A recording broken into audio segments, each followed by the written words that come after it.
image.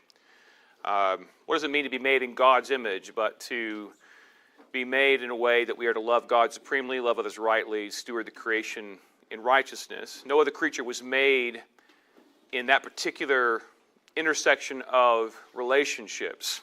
The angels were not given charge of the creation, nor were they called to be fruitful and multiply. The beasts were not called to exercise dominion. Mankind made in God's image is set into a particular area of responsibility that no other creature was given.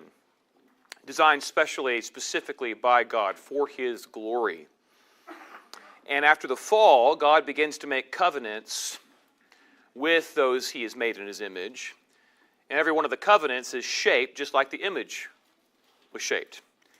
So whether He's talking to Noah or Abraham or Israel or David, or in the new covenant, everything is still pertaining to how we relate to God, how we relate to one another, and how we relate to the world that God has created and given to the one made in His image. And so we're thinking about the Ten Commandments, and we have, I think, paid attention to how connected and specific they are to God's covenant with Israel. And how it is in the progression of the covenants, and we come to the light of Christ, how Jesus is not in opposition to the commandments that God gave to Israel, but He is the fulfillment of the law and has something brighter to reveal, higher to bring about, something greater to say as the fulfillment. And so we're going to see more about that tonight. So, seventh commandment, these are really short memory verses. You shall not commit adultery. You shall not commit adultery. Whether it's Exodus 20:14 or Deuteronomy 5:18, same thing. You shall not commit adultery. And as we see, as that is one of the 10 words that God gave to Israel that constitute the testament or the covenant that was placed within the ark of the covenant. It was so said because it carried around the covenant. We see that it is not a moral law that encompasses all manner of sexual immorality, but particularly deals with sexual fidelity amongst those who are married, and that the marriage covenant ought not to be breached. Now, Jesus has something to say that goes in one way deeper, another way shines brighter. So let's go to Matthew chapter 5 and see what He has to say about it. We thought about the way in which this principle is evident within the covenants God made with Noah, Abraham, Israel, and David. And now we come to Christ teaching about how things work in His kingdom. And when we come to Matthew chapter 5, right after He says He did not come to destroy the law or the prophets. He's not here to erase the Old Testament, or as the Jews would have understood it, the Tanakh, the Torah, the Nevi'im, and the Ketuvim, the law, the prophets, and the writings. Jesus said, I didn't come to abolish that, but to fulfill. He also says that the righteousness required to even enter into His kingdom at all is something even superior to that of the scribes and the Pharisees, who are the experts at interpreting and applying the law that God gave to Israel. And so with that in mind, and with the fact that Jesus said that you're not supposed to break the commandments, but to teach them, and obviously to teach them in the light of Him being the fulfillment of them, He begins to have this pattern in which He says, you have heard that it was said to those of old, but I say to you. You have heard that it was said to those of old, but I say to you. And he takes a selection out of the Ten Commandments to talk about those. He says, here's how it goes of those of old, but now here's what I'm saying to you. And lo and behold, not only is he in agreement with what was said, but his righteousness is indeed greater, higher, better. Right? Someone greater than Moses is here. Someone greater than the temple is here. Someone greater than Jonah is here. Someone greater than Solomon is here. That's just the refrain over and over and over again as you go through the Gospels. So, not only does he take from the Ten Commandments, but then he begins to cite, he cites from the civil law, he cites from the ceremonial law. He selects different laws, and he just does a full sampling. And each one he says, you have heard it said, but I say to you. And we see how he brings something superior. So notice in verse 27, you have heard that it was said to those of old, you shall not commit adultery. Well, word for word quote, seventh commandment. It's right there. You can look in your English Bibles and go back to Deuteronomy 5 and Exodus 20. That is the seventh commandment. Exactly. You have heard that it was said to those of old, you shall not commit adultery, but I say to you. Now, Jesus is not disagreeing. Right? But he is going further. He's bringing something better. Okay? So what does he say? But I say to you that whoever looks at a woman to lust for her has already committed adultery with her in his heart. His heart. Now, how did he handle that central commandment of the 10, the one that stands in the middle of the chiasm pattern of the 10 commandments? You shall not murder. He said, you have heard it said, you shall not murder, but I say to you, what? What did he talk about? Hatred in the heart. Hatred in the heart. Oh, okay. So he's dealing with something even more intense, and he does the same thing here. He does the same thing here. All manner of men in that crowd, as Jesus is teaching, would have said to themselves up to that point, I have not broken the seventh commandment. And Jesus would agree with them. True, you haven't broken the seventh commandment. But you have lusted in your heart after a woman. Therefore, you have committed adultery in your heart. He's bringing something superior, something deeper, something more intense. And so what does he say? If your right eye causes you to sin, pluck it out and cast it from you, for it is more profitable for you that one of your members perish than for your whole body to be cast into hell. And if your right hand causes you to sin, cut it off and cast it from you, for it is more profitable for you that one of your members perish than for your whole body to be cast into hell. Do you remember in the Old Covenant the way that the justice system worked? It was the principle of what?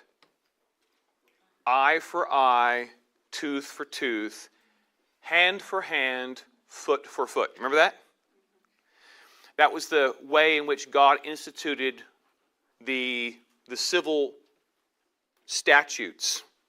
How are you going to render proper judgment and punishments? Okay. Notice what Jesus does here. If your eye offends you, if your hand offends you. Interesting, isn't it? It isn't whether or not somebody else gouges out your eye, therefore take out theirs. It's not if somebody cut off your hand in an accident, therefore their hand has to go, or some equivalent compensation. It's you need to cast away all of that which is going to keep you out of the kingdom of heaven.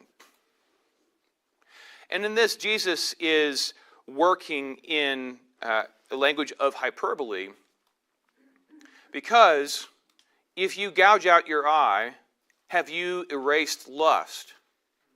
If you cut off your hand, have you erased lust? No, you haven't. But what Jesus is saying here is that there needs to be sacrificial repentance. Like, what is more valuable here? What is more valuable here? Now, for others, now remember, he's preaching and he's saying, here's how it's going to work in my kingdom. It's going to be something, your righteousness needs to exceed that of the scribes and the Pharisees if you're going to be a part of my kingdom. And if you don't follow these commandments the way that they're understood in me, and if you break them and teach others to break them, then you're going to be least in the kingdom of heaven. So he says, here's how this works. You don't get to avoid breaking the seventh commandment by going through a series of divorces and engaging in serial monogamy. Right? Because that's the way that the scribes and Pharisees were accustomed to handling that problem. Right? So they're not going to commit adultery, but man, I'm tired of this wife, and that woman looks good, so I'm going to find some fault with my wife, put her away with divorce, and then I'm going to go get that woman for myself. I didn't break the seventh commandment. And they would be correct.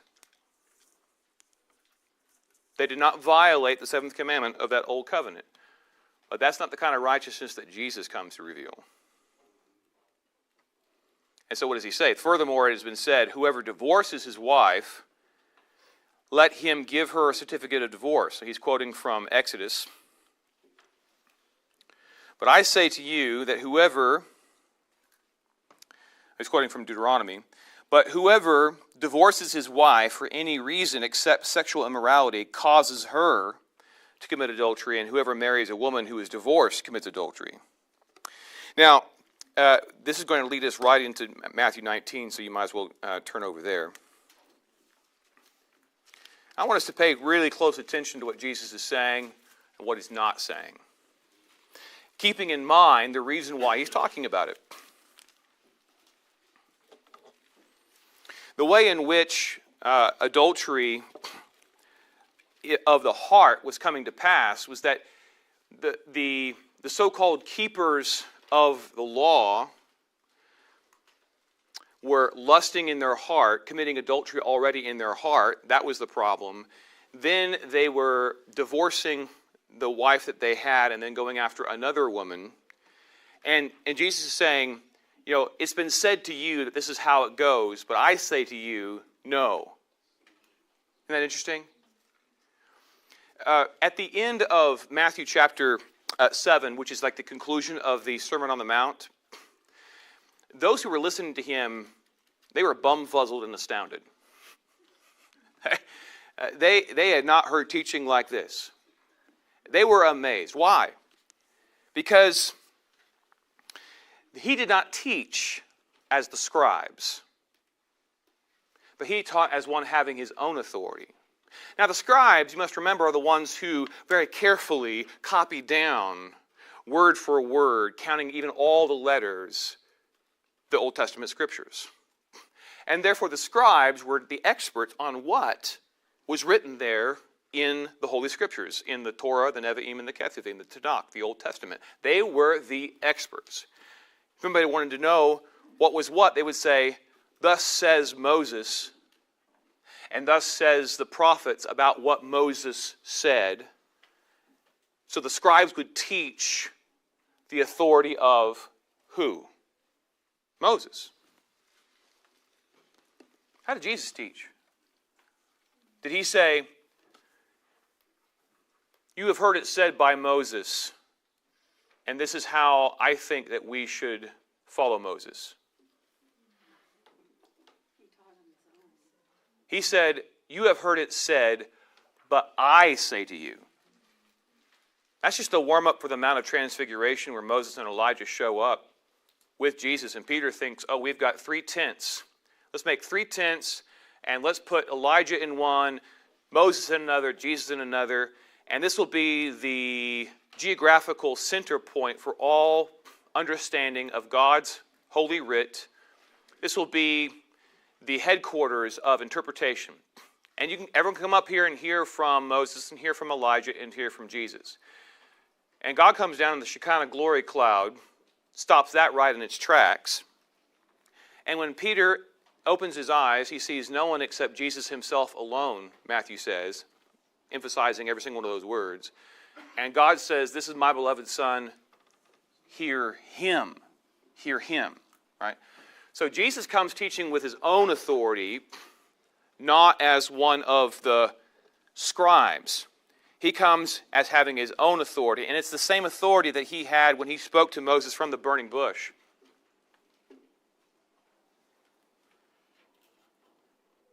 Who did Moses meet with as a man face to face with a friend? It was the second person of the Trinity, because there's only one mediator between God and man. So Moses got his stuff from Christ. So no, Christ isn't submitting himself to Moses. That's not how that works. It's the same authority that came out on the smoking, trembling Mount Sinai. The scribes may appeal to Moses, but Moses appealed to Christ, and Jesus said to the scribes and Pharisees, "If you believe Moses, you would have believed me, because he testified of me. You search the Scriptures because in them you think you find eternal life, but it is these that testify of me," he says. So Moses' authority was derived as he communed with the pre-incarnate Christ, God the Son. He got all his authority from Yahweh, with whom Moses met face to face. Such was the glory conveyed upon Moses that he had to wear a veil when among the Israelites. But Christ lifts the veil in the new covenant. 2 Corinthians 3. So I think it's important to understand that context. So when Jesus is teaching and says, "You have heard that it was said of old, but now I say to you," he's saying it's time to grow up. You know, Paul put it this way: as a child, you are no better than a slave, but when you become of age and you're truly a son, then things are different now. Old covenant into new. And the way that Jesus handles this situation is clarified in Matthew chapter 19. So I want to compare Matthew 19 with Matthew 5. You've heard it said, but I say to you. And he comes back to the same information when we get to Matthew 19. Now it came to pass, when Jesus had finished these sayings, that he departed from Galilee and came to the region of Judea beyond the Jordan. And great multitudes followed him, and he healed them there. The Pharisees also came to him, testing him and saying to him, "Is it lawful for a man to divorce his wife for just any reason?" That was the debate going on at the time. There was two schools of thought on the matter, and one said, if she burnt your hummus, divorce her. The other said, only if it's really serious, divorce her. And they want to know if he's side A or side B, and Jesus says no. He says no. Verse 4, he answered and said to them, "Have you not read that he who made them at the beginning made them male and female, and said, for this reason a man shall leave his father and mother and be joined to his wife, and the two shall become one flesh?"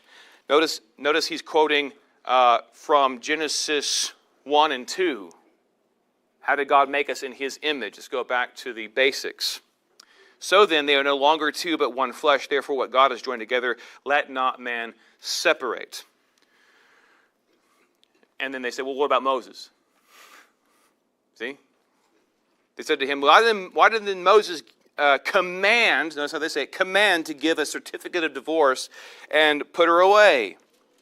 He said to them, "Moses, because of the hardness of your hearts, permitted you to divorce your wives, but from the beginning it was not so, period. And I say to you, whoever divorces his wife except for sexual immorality and marries another commits adultery, and whoever marries her who is divorced commits adultery." And just in case you were thinking that can't be as harsh as it sounds, his disciples then say, if such is the case of the man with his wife, it is better not to marry. So they thought it was pretty harsh. So how do we understand that? Notice what happens there. They said, but Moses said we could. And he's saying, No. Oh my. What do we do with that? Well, let's go back and take a look at what Moses actually said. What did Moses actually say in Deuteronomy 24, 1 through 4?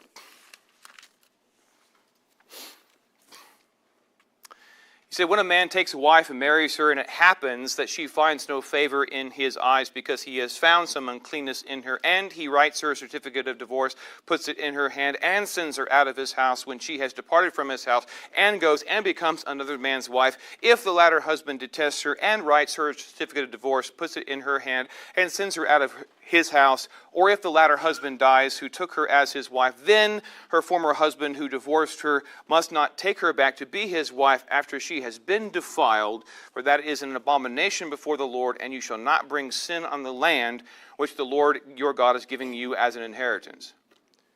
Wow, the number of correlating phrases dependent upon one another, and they took that and said, Moses commanded us to divorce our wives, thus proving the hardness of their hearts.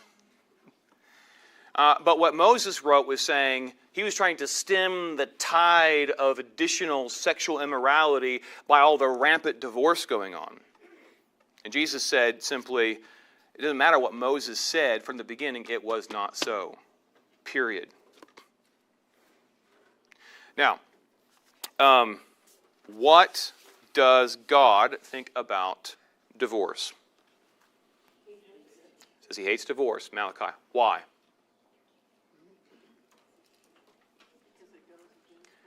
Because it covers the garment with violence. Because it is violent. Because it is disastrous. Because it is terrible. And anybody who's gone through the divorce will say, yes, indeed. It's terrible. Okay? So, when they ask Jesus about it, he says, no, period, full stop. That's not how this works. From the beginning, it was not so. That's it. What God has joined together, let not man separate, period. That's it. Now, it has become traditional in wider Christian evangelicalism to read what Jesus says in Matthew 5 and Matthew 19 when he begins to talk about adultery and say, oh, divorce is not a problem. It's okay and fine as long as certain prerequisites are met and certain follow-up actions are not followed. That's not what Jesus says. He says divorce is a problem, divorce is bad, divorce is sin, period. Oh, by the way, additionally, it's made worse by other things. That's what he says. He says divorce then causes adultery when divorce follows something other than adultery. Right? If adultery's already occurred, the divorce doesn't cause adultery. But if no adultery has occurred and divorce occurs, then adultery now becomes a real problem, especially with all manner of remarriage. Now, that is a really harsh thing to think about and to say and to deal with, which is why it's not read that way. But just follow the periods. What does Jesus say? Divorce is bad, divorce is a problem, divorce is sin. No. The answer is no. And additionally, when these other things happen, then adultery is tacked on top.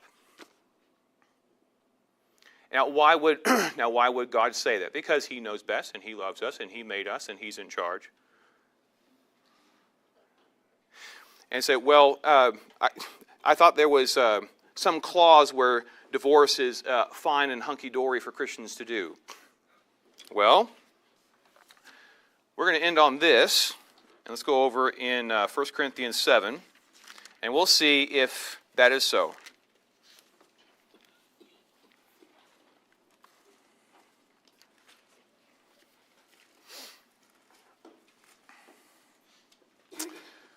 So verse 10 of 1 Corinthians 7.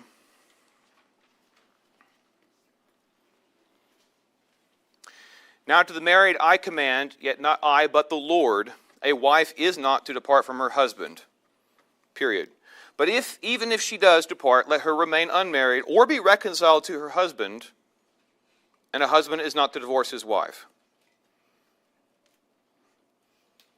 Now you read it out loud. We're not saying that Paul's not being authoritative here, but just saying that he, as the apostle of Christ, is bringing more information and more specificity to what Christ already said in his earthly ministry, okay?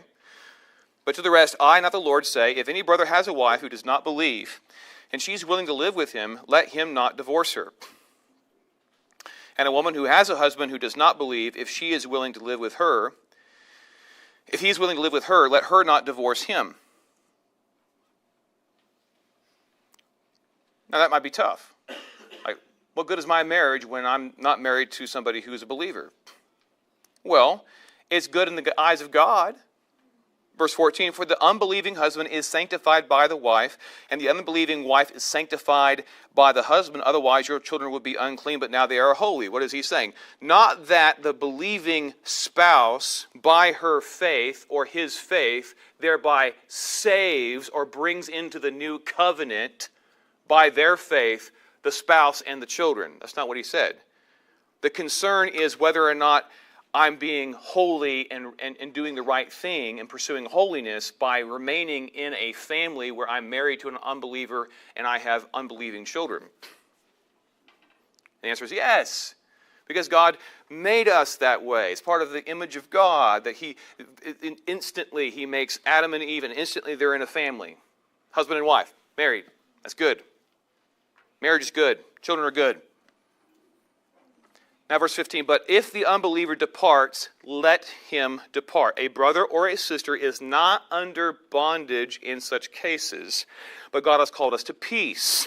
For how do you know, O wife, whether you will save your husband? 1 Peter talked about that. Or how do you know, O husband, whether you will save your wife? Ephesians 5 style. So think about this. Who makes the departing motion? The believer or the unbeliever? According to verse 15. The unbeliever.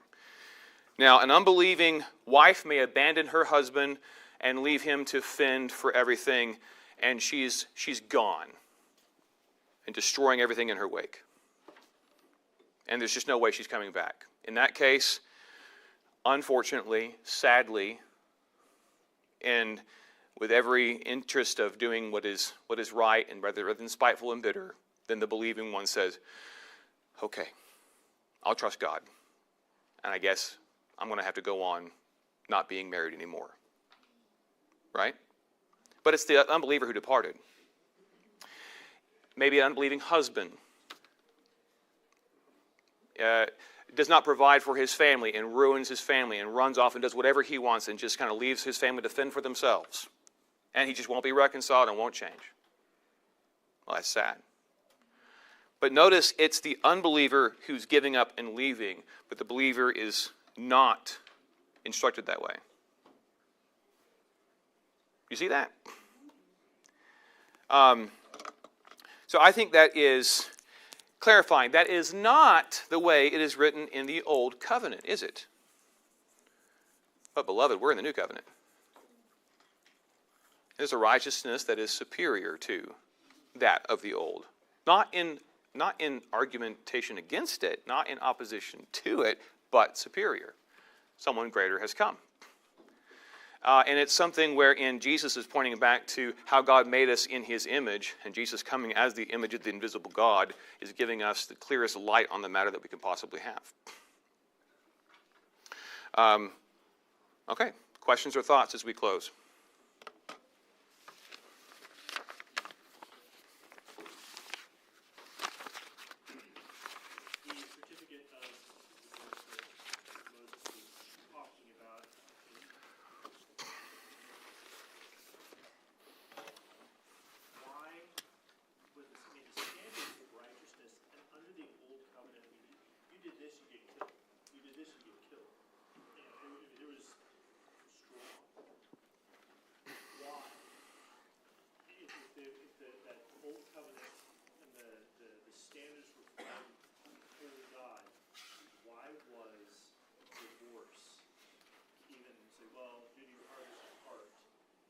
Hardness of heart will let you steal these things. Do your hardness of heart will let you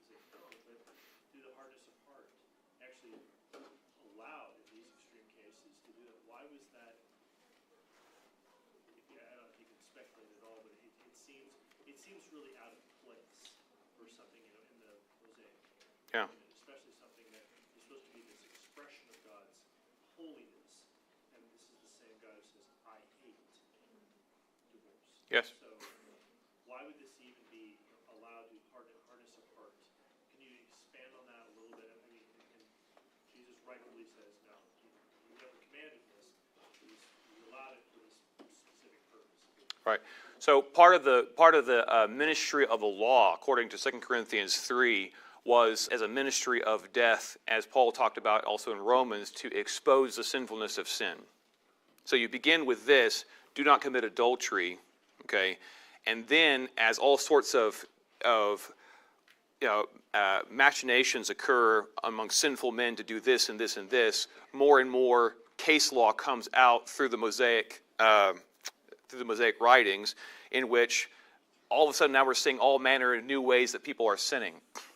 So, for example, not only do we have legislation there about what to do in the case of a woman being divorced from a husband and then divorced from a second husband, and then she's not allowed to come back first. We also have legislation in the Mosaic writings under the Sinaitic covenant about what to do about distributing your inheritance amongst your various children from your various wives, plural. Your polygamy, right? So in that case, when we read the Old Covenant, we're saying, now, did God approve of polygamy? No. From the beginning, it was not so. And every time we find polygamy in the Scriptures, there's always a mess surrounding it. And in fact, we find that kings are expressly forbidden not to multiply wives for themselves. But such was the problem that in the hardness of the hearts of those who belong to the Old Covenant, they say, okay, I'm not breaking the seventh commandment. I'm just going to have 18 wives. Well, then all sorts of sin was happening because sin begets sin, and then they were not treating their children properly, not observing the statutes properly, and there was all sorts of mess. And so some of these responses from Moses was responding to the increased mess, the sinfulness of the sin being exposed by the law.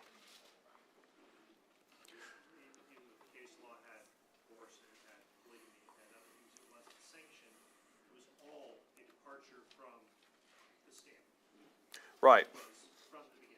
Yeah.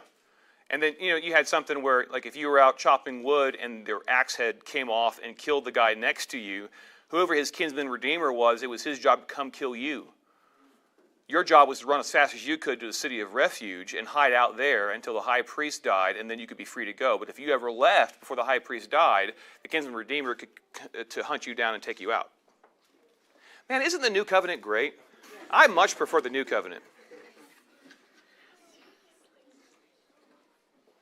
There's purposes and reasons for the law which are good.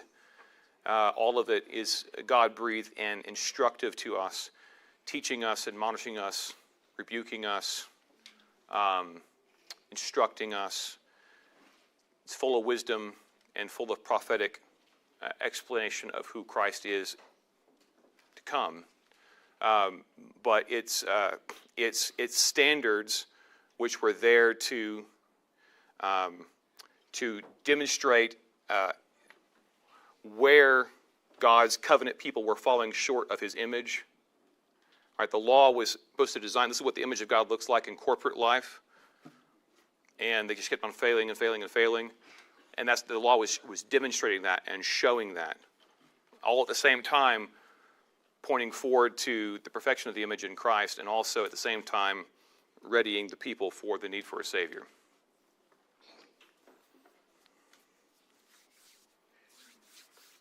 All right, well, let's close by singing the doxology together.